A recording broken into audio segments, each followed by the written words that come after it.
दोस्तों नमस्कार। The healing hands में मैं आप सभी का स्वागत करता हूं। आज हम यहाँ अपने जीवन के बारे में चर्चा करेंगे। जैसे हमने रेकी सिखाते वक्त आप लोगों को मानव शरीर, इसकी रचना तथा बीमारियों के मूल कारणों पर चर्चा की थी, वैसे ही हम अपने संपूर्ण जीवन पर आज यहाँ प्रकाश डालेंगे। हमारे जीवन में जो अच्छा या बुरा होता है या होने वाला है या हुआ है, उसके लिए केवल हम स्वयं ही जिम्मेदार हैं। अगर यह सत्य है तो क्यों हम दुखी हैं? क्या हम इन दुखों से अपने आप को मुक्त नहीं रख सकते? क्या हम तनाव मुक्त नहीं रह सकते? क्या है तनाव से मुक्त जीवन जीने का सूत्र? क्या हम जीवन को सुख शांति से नहीं जी सकते? तो आइए हम जाने कि क्या है खुशी, क्यों हम तनाव लेते हैं, क्यों हम दुखों को अपनी ओर आकर्षित करते हैं। इन सब के मूल कारणों को अगर हम जान लें तो शायद इनसे हमें छुटकारा मिल जाएगा। हमें इस संसार में कोई अन्य व्यक्ति या शक्ति सुख या दुख नहीं देती।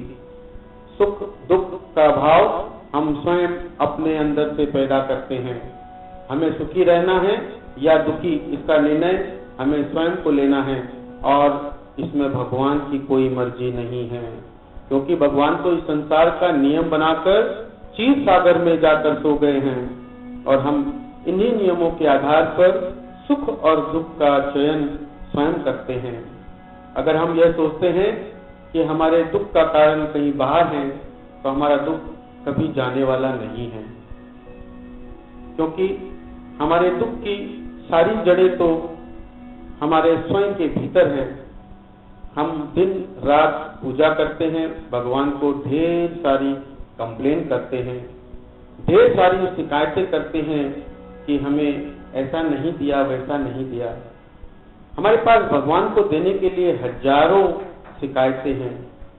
इसका मूल कारण है कि हम स्वयं अपने आप को ही एक्सेप्ट नहीं कर पा रहे हैं। जो भी नकारात्मक भाव हम डालते हैं वही हमें जीवन में वापस मिलता है। यह प्रकृति का नियम है। हमारे जीवन में 5 ऐसे विस्फोटक हैं जिसके द्वारा बाहर की चिंगारियां हमारे अंदर विस्फोट कर हमारे जीवन को पल प्रतिपल नष्ट कर रही है। अगर इन विस्फोटकों को हम पहचान कर उन्हें अपने जीवन से दूर कर दें तो शायद दुख का कोई कारण बचेगा ही नहीं। आइए पहले हम जानें कि ये विस्फोटक क्या है। पहला विस्फोटक हमारे अंदर हर समय फटने को तैयार है, उसका नाम है रिफ्यूजल टू एक्सेप्ट, अस्वीकार। ऐसा कई बार हमारे साथ हुआ होगा कि हमें जो कुछ चाहिए था वो मिला और उसके मिलते ही हम आनंदित हो गए। ये तो आनंद की अवस्था है जो अगर हमारे अंदर रहे तो शायद हम हमेशा सुखी रहें, परंतु अस्वीकार रूपी विस्फोटक, अस्वीकार रूपी एक्सप्लोजिव अगर फट जाए तो हमारे अंदर दुख का पहाड़ टूट सकता है। जब मैंने मैट्रिक पास की तो मेरी बड़ी इच्छा थी कि मेरे पिताजी मुझे एक हीरो मैजेस्टिक ला के थे। अगर आपको याद होगा तो उस जमाने में हीरो मैजेस्टिक खूब चलती थी। मेरे मैट्रिक पास करने पर मेरे पिताजी ने मुझे हीरो मैजेस्टिक गिफ्ट की। उसे देखकर मुझे इतनी खुशी हुई कि मैं उस समय उसे बयान नहीं कर पा रहा था। रात भर उसी के बारे में सोचता रहा और खुश होता रहा। दूसरे दिन सुबह जब मैं अपने घर से उस हीरो मैजेस्टिक पर बैठकर बाहर निकला तो मेरे दुख का ठिकाना ही नहीं रहा। मुझे लगा कि इस संसार में मुझसे ज्यादा दुखी दूसरा कोई है ही नहीं, क्योंकि मेरा दोस्त उसी समय अपने घर से बजाज सुपर स्कूटर चलाते हुए आ रहा था।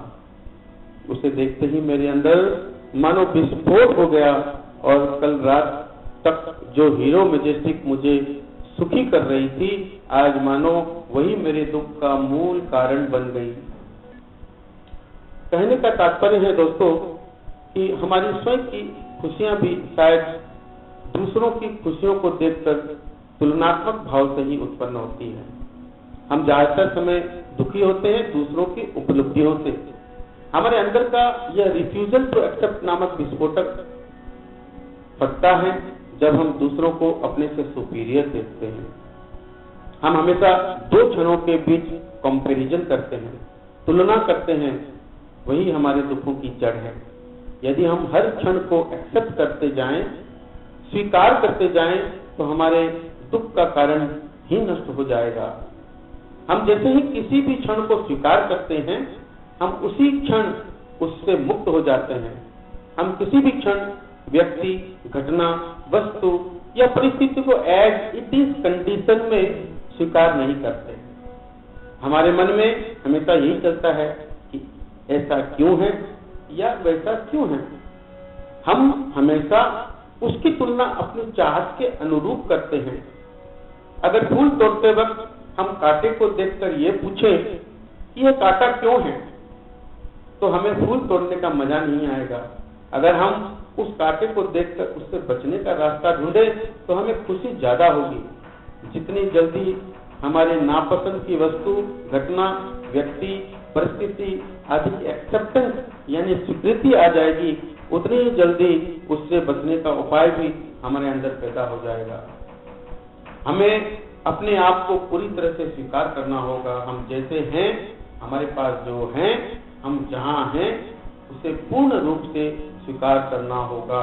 और इस स्वीकार के बाद जब हमारा हृदय आनंदित हो, तो हम आगे और जो कुछ चाहते हैं वह आसानी से प्राप्त कर सकते हैं, क्योंकि यही है स्वीकार का जन्म। हमारी तुलनात्मक भावना हमारे साथ साथ हमसे जुड़े परिवार के दूसरे लोगों के अंदर भी विस्फोट पैदा कर उन्हें भी दुखी करती है। मेरा बच्चा ऐसा, उनका बच्चा क्यों नहीं, या उनका बच्चा ऐसा तो मेरा क्यों नहीं। अगर हमारे अंदर अपने बच्चे के लिए पूर्ण रूप से एक्सेप्टेंस आ जाए, तो न तो हम और न ही हमारा बच्चा कभी दुखी होगा। उसका बच्चा 95% लेकर के आया है और कंपेयर करने लगे हमने अपने बच्चे के, और 2 चांटे जड़ दिए, पढ़ाई का बोझ भी डाला, नतीजा ये हुआ कि हम भी दुखी, बच्चा भी दुखी। तो दोस्तों, जीवन में स्वीकार करना ही सबसे बड़ा सुख का कारण है। फैक्ट्री में आग लग गई, हम घर बैठे टीवी देख रहे थे, टेलीफोन आया, हमने दुखी होकर रोना पीटना आरंभ कर दिया, लोगों को इकट्ठा कर लिया। क्या रोने पीटने से या लोगों को इकट्ठा करने से हमारी फैक्ट्री आग बुझ जाएगी? हमने अगर उस सिचुएशन को एक्सेप्ट किया, उस परिस्थिति को स्वीकार किया, और अगले ही क्षण हमने अपने अंदर उस परिस्थिति से बाहर निकलने की सोच पैदा कर ली, क्या करें? फायर ब्रिगेड को बुलाएं, अपने प्रभावशाली मित्र या रिश्तेदार को भी सूचना कर सरकारी मशीनरी को दुरुस्त कर अपनी आग बुझाएं।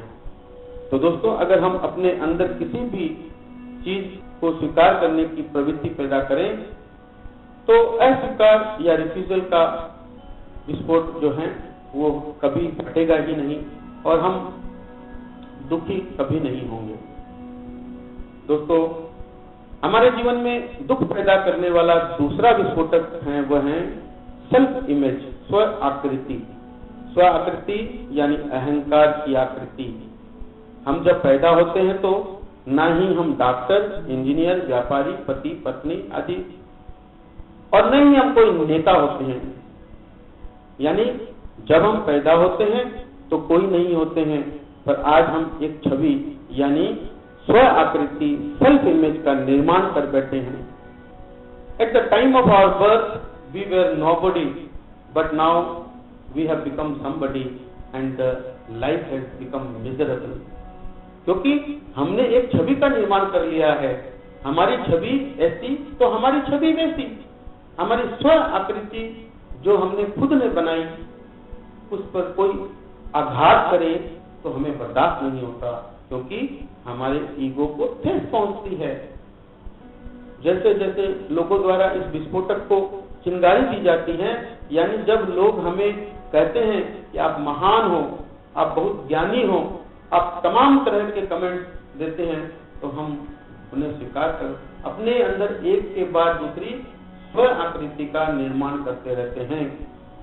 हम अपनी स्व आकृति सेल्फ इमेज की स्केल को बड़ा और बड़ा करते रहते हैं, और जब कोई हमें उससे नीचा शब्द या संज्ञा देता है तो हमारे अंदर का विस्फोट फट जाता है और हम दुखी होते हैं। एक बात जीवन में याद रखनी चाहिए कि we are not the football of others opinion, यानी हम किसी भी अन्य व्यक्ति द्वारा दी गई संज्ञा के मोहताज नहीं हैं।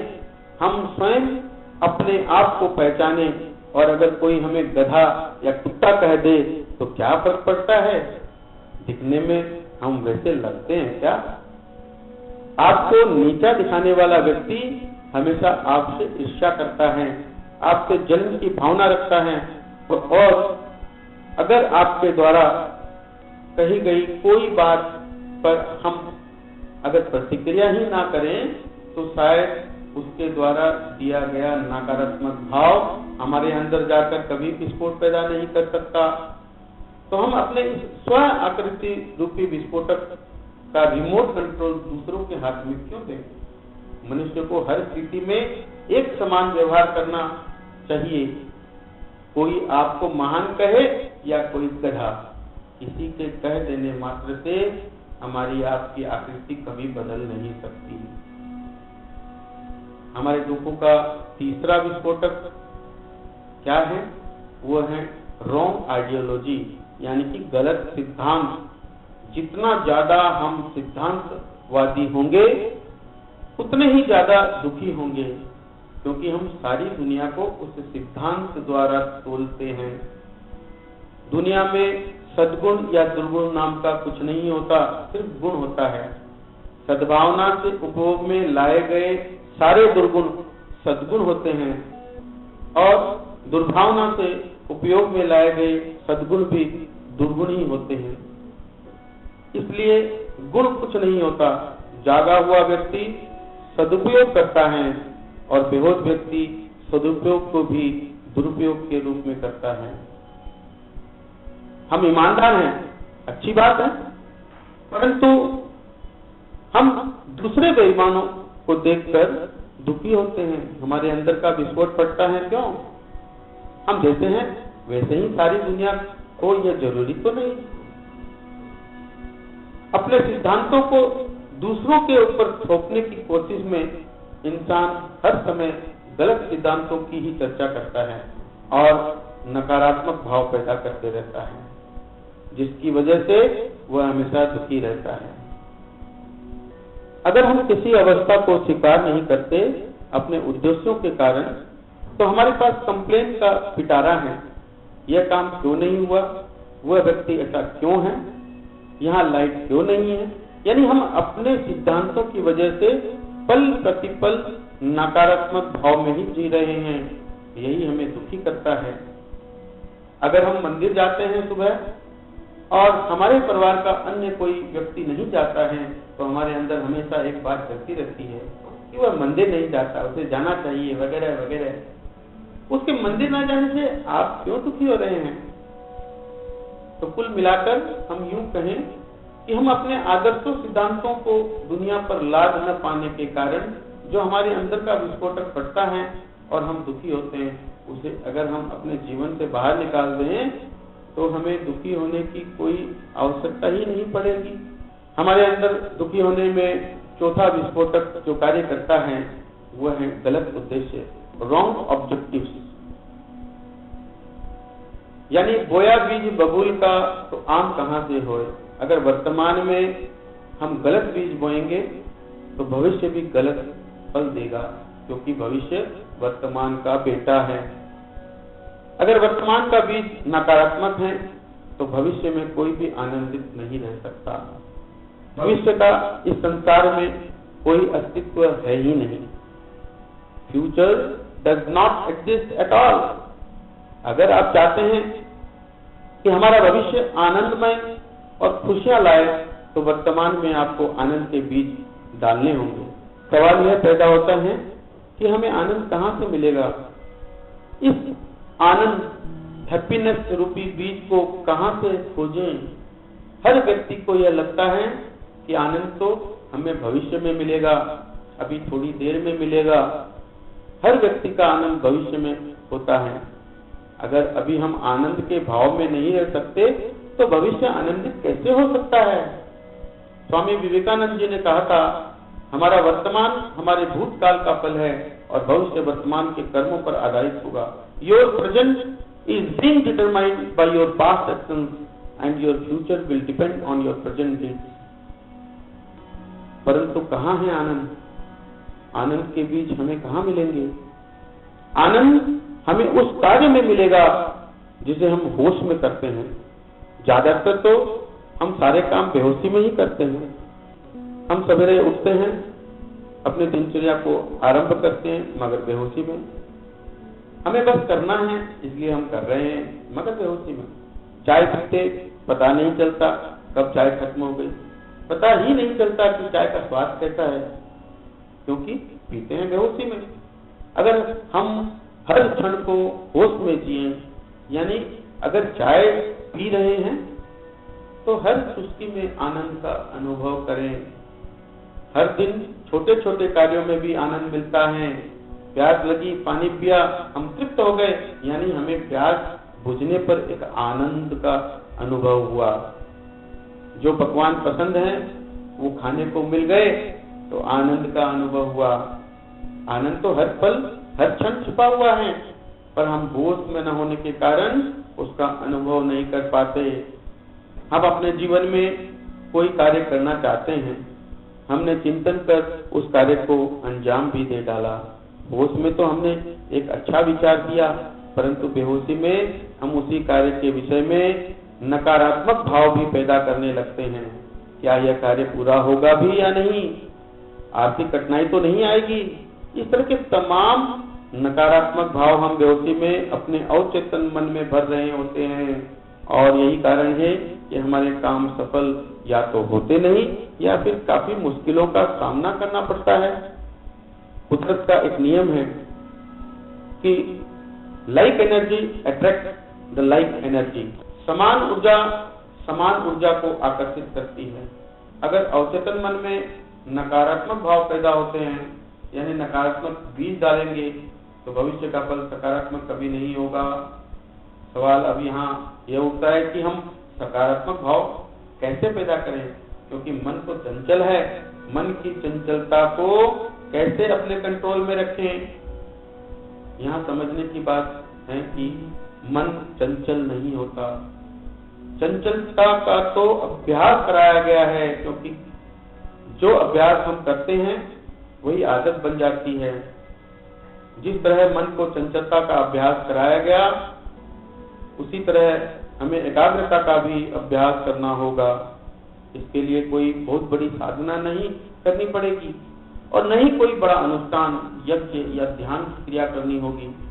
सिर्फ और सिर्फ एक ही कार्य करना है कि जिस कार्य को हमारा तन करता है उसी में हमारा मन होना अति आवश्यक है, यानी कि होश में कार्य करना चाहिए। अगर हम चाय पी रहे हैं तो मन से पिए, होश में पिए, ताकि हर चुस्की का आनंद उठा सकें। हर पल को होश में जीते हुए हर पल का आनंद उठाएं। धीरे धीरे बेहोशी में जीने की आदत खत्म हो जाएगी। हम सब शरीर का योग करते हैं, मन का योग कोई नहीं करता।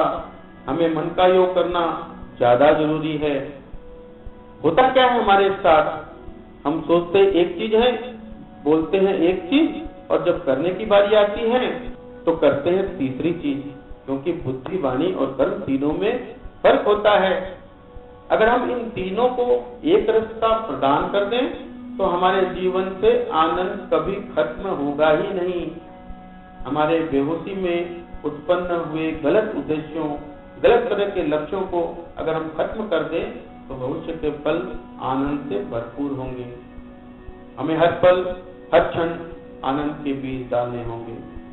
हमें एक बात एकदम अपने जहन में डाल देनी चाहिए कि इस संसार में किसी को भी आपके आनंद में रुचि नहीं है। यह वर्तमान आपका है। आप क्या चाहते हैं आप किस तरह का बीज बोना चाहते हैं, यह आपके ऊपर है। अगर आपका वर्तमान स्वर्ग है तो आपका भविष्य भी स्वर्ग ही होगा। अगर नरक है तो भविष्य भी नरक होगा। अगर देखा जाए तो स्वर्ग है कहाँ? क्या मरने के बाद ऊपर आकाश में बादलों के ऊपर स्वर्ग है? स्वर्ग और नरक दोनों ही इसी धरती पर हैं। आप अगर अपने जीवन में पल प्रतिपल स्वर्ग की कामना करते हैं तो भविष्य में आनंद को आपसे कोई भी छीन नहीं सकता। हमारे बुजुर्ग जो हमें छोड़कर इस दुनिया से चले गए हैं, उनके नाम के आगे हम स्वर्गवासी लगाते हैं। इस स्वर्गवासी शब्द का अर्थ क्या है?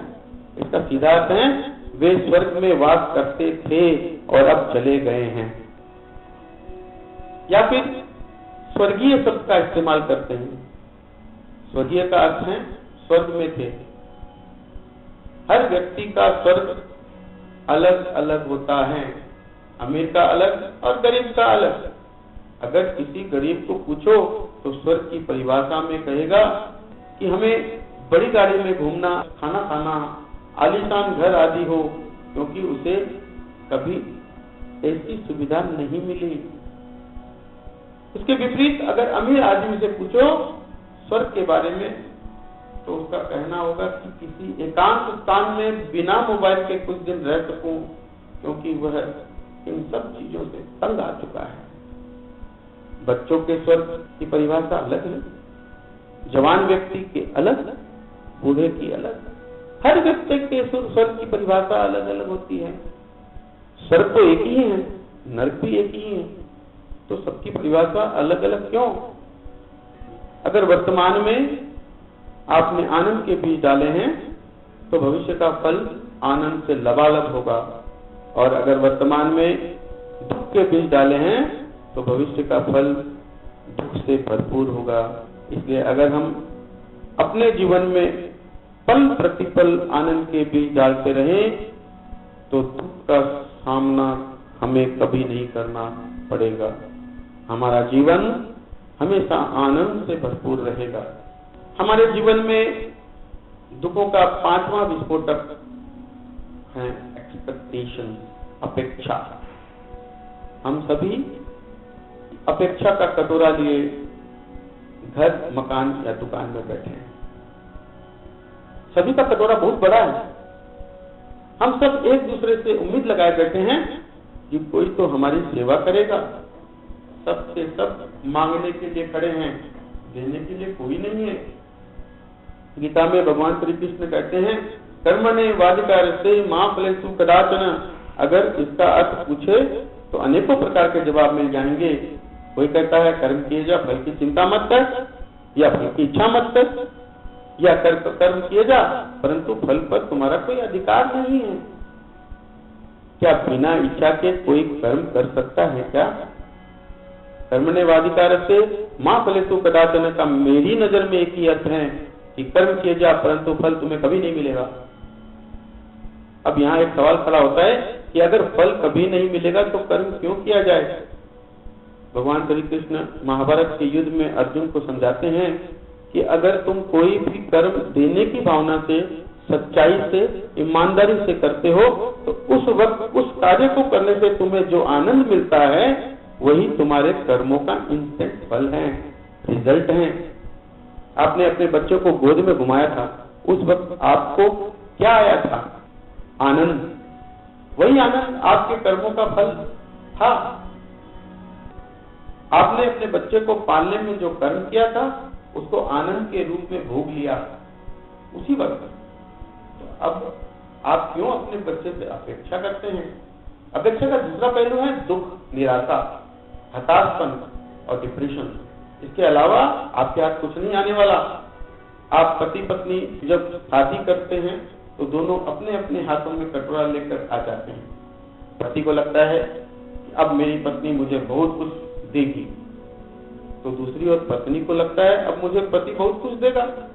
जब दोनों में झगड़ा झंझट हो जाता है तो दोनों अपने अपने कटोरों को लेकर आमने सामने आ जाते हैं और एक दूसरे को दिखाने लग जाते हैं कि मेरे कटोरे में क्या है, तुम्हारे कटोरे में क्या है। हमारे जीवन में सबसे बड़ा दुख एक दूसरे से अपेक्षा।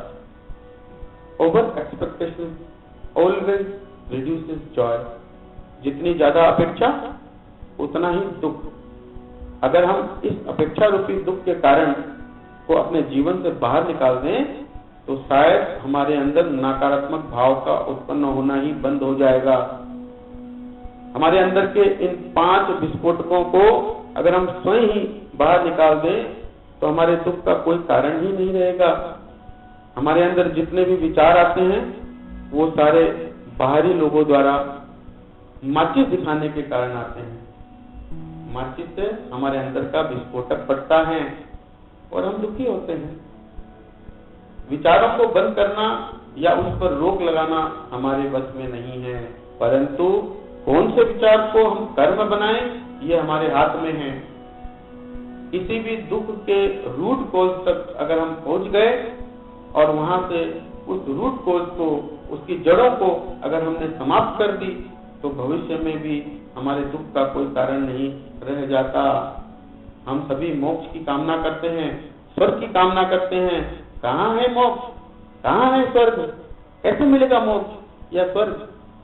किसी से पूछा तो पता चला गंगा स्नान करने से मोक्ष मिलेगा, किसी ने कहा तीर्थ यात्रा करने से मोक्ष मिलेगा, दान पुण्य करने से मोक्ष की प्राप्ति होगी। बचपन से ही मोक्ष के बारे में हमें भ्रमित किया जा रहा है।